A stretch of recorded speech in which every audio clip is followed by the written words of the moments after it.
أعوذ بالله السميع العليم من الشيطان اللعين الرجيم. بسم الله الرحمن الرحيم. الحمد لله المعروف من غير رؤية والخالق من غير ربية الذي لم يزل قائما دائما إذ لا سماء ذات أبراج ولا ليل داج ولا بحر ساج ولا أرض ذات مهاد ولا خلق ذو اعتماد والصلاة والسلام والتحية والإكرام على نبي الرحمة وخازن المغفرة وقائد الخير والبركة ومنقذ العباد من الهلكة سيدنا ومولانا أبي القاسم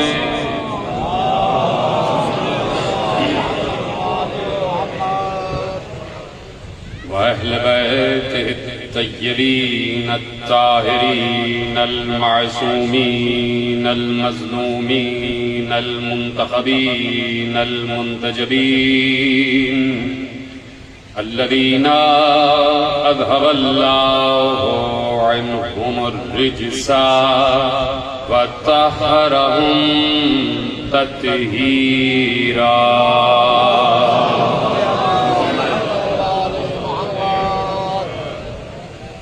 أما بعد فقد قال الله سبحانه وتعالى في محكم كتابه المجيد وفرقانه الحميد وقوله الحق. بسم الله الرحمن الرحيم. الذين ينفقون في السراء والضراء والكاظمين الغيظ والعافين عن الناس والله يحب المحسنين. صلوات علی محمد.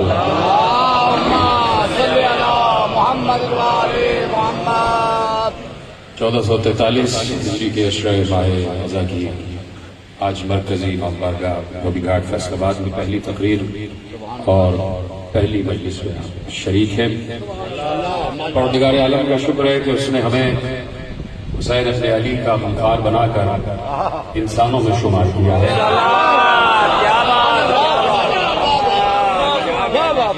اور حسین کے غم سے دور رہنے والوں کی طرح ہمیں جانوروں میں شمار نہیں کیا.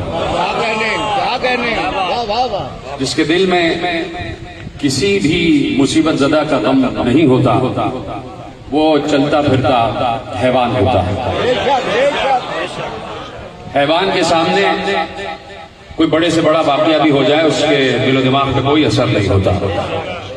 لیکن جب انسان یہ دیکھتا ہے کہ کوئی انسان مصیبت کا شکار ہے تو اس وقت اس کا امتحان ہوتا ہے کہ اللہ یہ دکھانا چاہتا ہے کہ دیکھنے والا انسان ہے یا حیوان ہے.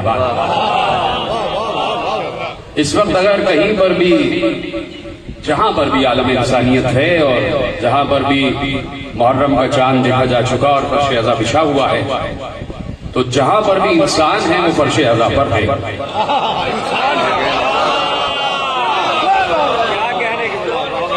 اس لیے کہ کربلا اللہ نے بنائی ہی انسانیت کے فروغ کے لیے.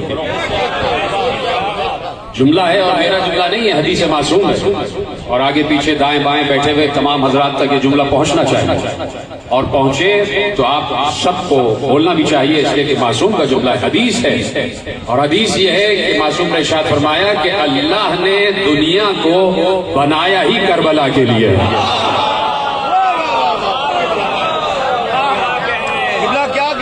دنیا بنی ہی کربلا کے لیے، یعنی جو مرکز ہے، جو نقطہ ہے وہ کربلا ہے تو دنیا ہے، کربلا ہے تو دنیا میں جو کچھ ہے وہ صحیح ہے۔ نہیں، جملہ آپ تک نہیں پہنچا۔ اس دنیا میں اگر کہیں نماز پڑھی جا رہی ہے تو اس کا مطلب ہے کہ وہ بھی کربلا کے لیے ہے۔ اگر کوئی عمل احسن انجام دیا جا رہا ہے تو وہ کربلا سے متصل، اس لیے کہ کربلا جیتی جاگتی تفسیر ہے اس آیت کی کہ الا الذین آمنوا وعملوا الصالحات۔ ہاں، وہ خسارے میں نہیں ہیں جو کربلا والے ہیں اور جو ماتم والا عمل انجام دے رہے ہیں۔ عمل صالح ہے حسین پر گریہ کریا، سب سے بڑا احسن عمل ہے حسین پر گریہ کریا۔ نہیں میرے ساتھ، سب سے بڑا ایمان ہے کربلا پر ایمان، اس لیے کہ کربلا میں یہ جو حسین کا خون بہا ہے اور 72 لاشیں حسین نے اٹھائے ہیں، تو صرف اس لیے نہیں کہ حسین کسی ذاتی مقصد کے لیے نکلے تھے، حسین توحید بچا رہے تھے، حسین عدل بچا رہے تھے، حسین نبوت بچا رہے تھے، حسین امامت بچا رہے تھے، حسین قیامت بچا رہے تھے، اور حسین نماز بچا رہے تھے، حسین روزہ بچا رہے تھے، حسین حج بچا رہے تھے، حسین زکوٰۃ بچا رہے تھے، حسین بتا رہے تھے کہ جہاد وہ ہے کہ جس میں حسین ہو۔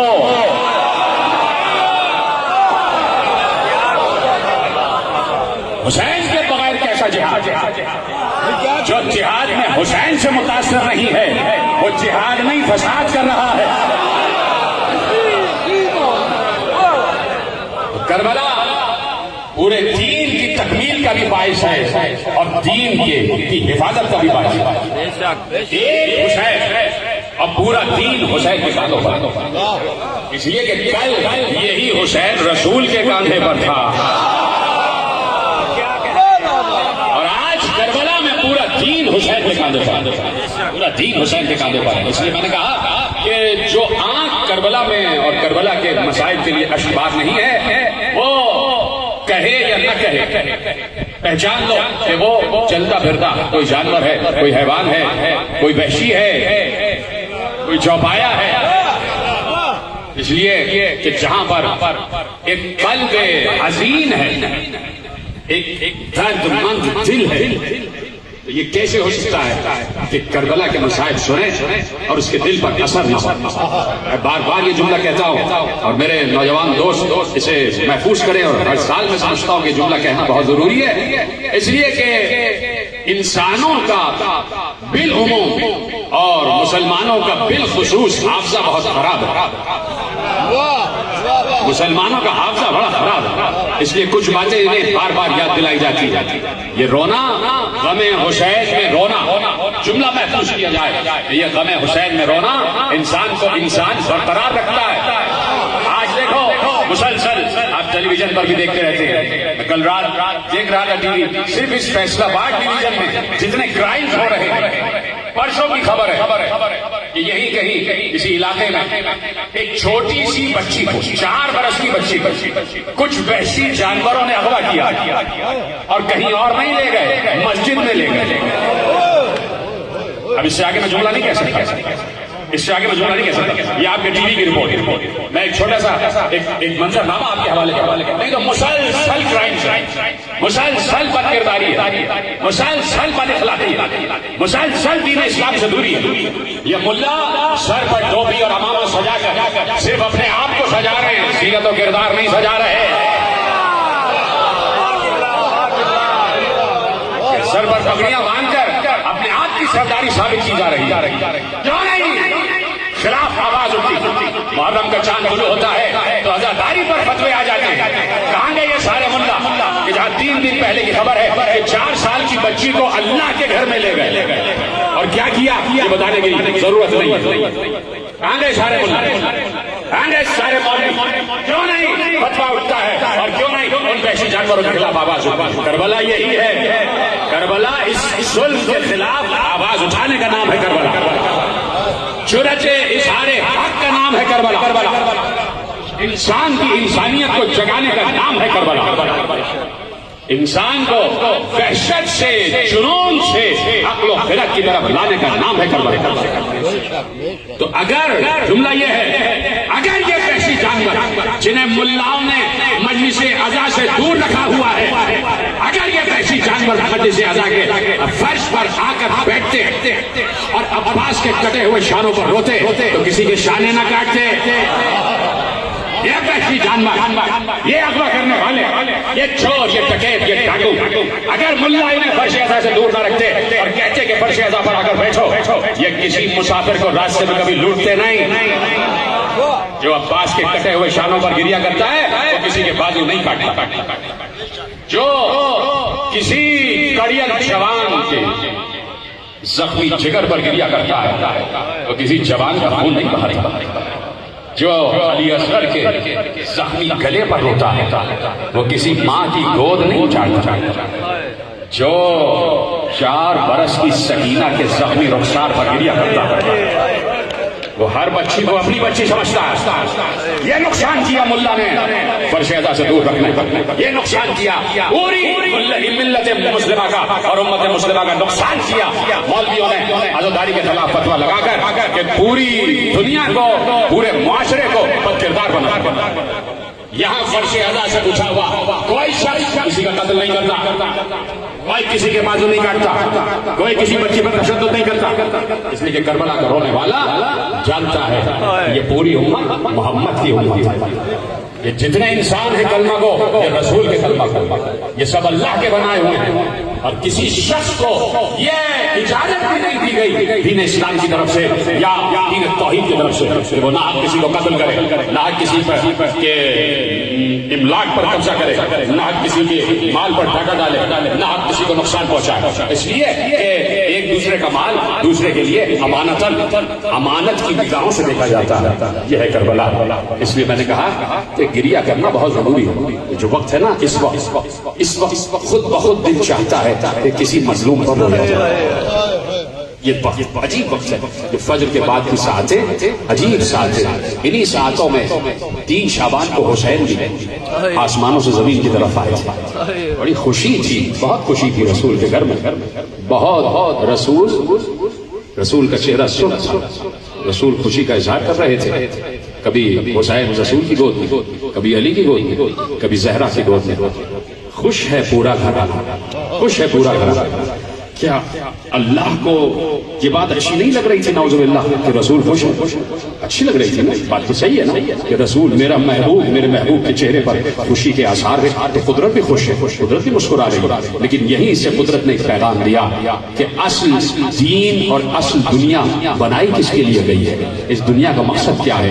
ایک بار ایسے ہی رسول خوش تھے, جبرائیل نازل ہوئے اور نازل ہونے کے بعد کہا اے اللہ کے رسول بات تحفہ درود و سلام, اللہ یہ کہہ رہا ہے یہ جو نواسا تمہاری گود میں اس وقت ہے یہ کربلا کی زمین پر 3 دن کا بھوکا پیاسا شہید کیا جائے.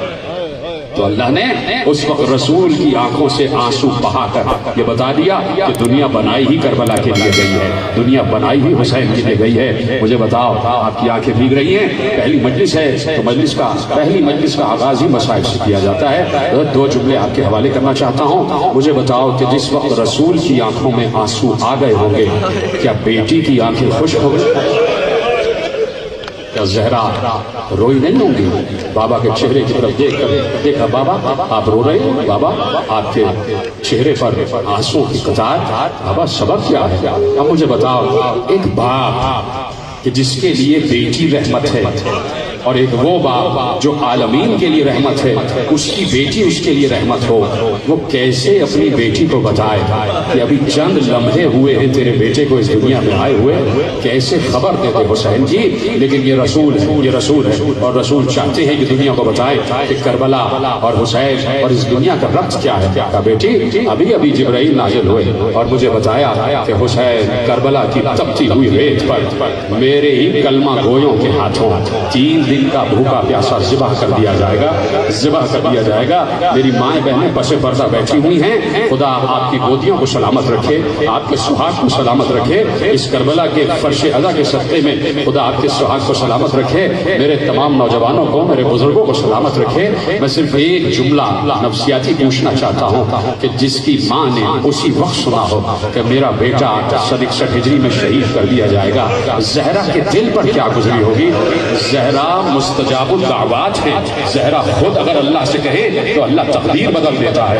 زہرا نام ہے لیلۃ القدر کا، زہرا کا نام ہی لیلۃ القدر ہے۔ زہرا کے 2 دروازے پر آ کر تقدیریں بدل جاتی ہیں۔ زہرا کا یہی بیٹا جو حسین ہے، یہ کسی منزل پر آ کر کسی راہب کو 7 بیٹے بھی دے گا۔ زہرا چاہیں تو اسی وقت ہاتھ بلند کر کے کہیں پروردگار تقدیر بدل میرے بیٹے کی تقدیر بدل دے۔ لیکن خدا کی قسم سلام کرنا اور عالم انسانیت قیامت تک زہرا کے در پر سجدہ ریز ہو جائے پھر بھی کم ہے، زہرا کا شکریہ ادا نہیں ہو سکتا۔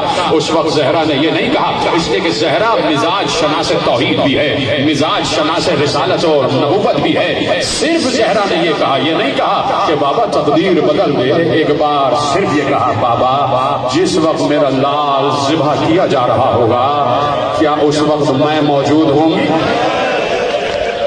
کہ نہیں زہرا تم بھی نہیں، میں بھی نہیں، علی بھی نہیں، حسن بھی نہیں۔ تو ماں نے روتے ہوئے صرف ایک جملہ کہا، جہاں جہاں عزادار بیٹھے ہو تمہارے لیے جملہ اور تمہاری آواز بلند ہو جائے، تو ماں نے صرف ایک جملہ کہا بابا پھر میرے حسین کو روئے گا۔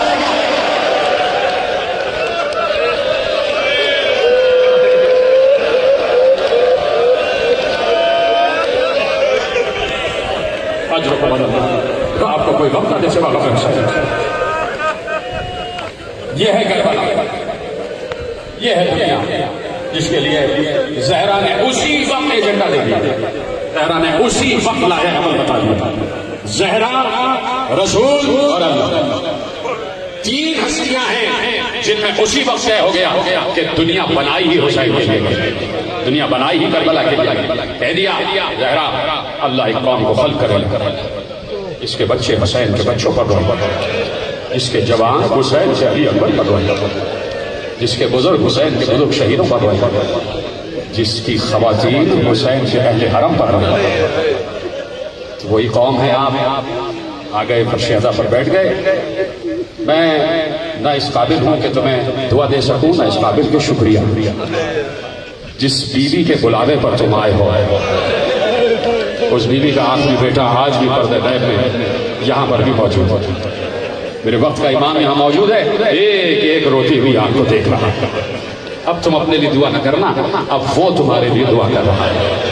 فرش اعضا پر بیٹھ گئے، خدا تمہیں کوئی غم نہ دے سوا غم حسین، خدا تمہارے رزق میں اضافہ کرے کہ اولاد نہیں ہے پروردگار اولاد عطا فرمائے، ان کے پاس روزگار نہیں ہے پروردگار روزگار عطا فرمائے، جن کے پاس روزگار ہے ان کے روزگار میں مزید وسعت عطا فرمائے، جن کو تجارت اور کاروبار کر رہے ہیں پروردگار ان کی تجارت اور کاروبار میں ترقی دے، میری ماں بہنوں کے پردوں کو پروردگار سلامت رکھے، جس نے مجھ سے دعا کے لیے کہا پروردگار سب کی دعاؤں کو قبول کرے، بانیان فرش اعضا کی توفیقات میں اضافہ ہو۔ سب سے بڑی دعا یہی ہے کہ پروردگار تیرے حبیب کے محبوب حسین کے فرش اعضا پر آ کر بیٹھ گئے ہیں، اور ہر بیماری سے محفوظ رکھ، ہر وبا سے محفوظ رکھ، خصوصاً یہ دنیا نے جو اس وبا چھوڑی ہوئی ہے پروردگار اس وبا سے ہمیں محفوظ رکھ۔